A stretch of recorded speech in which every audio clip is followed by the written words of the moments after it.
আসসালামু আলাইকুম, আমি সৈয়দ রিফাতুল ইসলাম। আজ আপনাদের রাসেলস ভাইপার নিয়ে কিছু গুরুত্বপূর্ণ তথ্য দেব। হঠাৎ করে রাসেলস ভাইপারের নাম বেশি শোনা গেলেও এই সাপ এই অঞ্চলে নতুন নয়। এদের বসবাস দক্ষিণ এশিয়ায়। রাসেলস ভাইপার 5 ফুট পর্যন্ত লম্বা হতে পারে। এরা প্রধানত নিশাচর। সূর্যের আলো ফিকে হয়ে এলে এরা চলাচল শুরু করে। লোকালয়ে আসে শিকার ধরার আশায়। লুকিয়ে থাকায় ওস্তাদ এই সাপ শিকার পেলে প্রায় আলোর গতিতে আক্রমণ করে। এদের মুখের সামনের দিকে দুটি দাঁত ভাঁজ করা থাকে। খাওয়ার সময় বা শিকারের সময় দাঁত দুটি কাজে লাগানো হয়। হুমকি মনে করলেই কেবল এই সাপ আক্রমণ করে। অন্যান্য সাপের মতো রাসেলস ভাইপার ডিম দেয় না।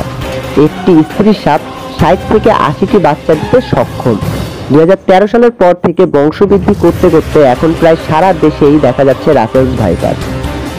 বিশেষজ্ঞদের মতে শিয়াল বেজি গুই সাপ কমে যাওয়ার কারণে এই সাপ আরামে বংশবিস্তার করেছে।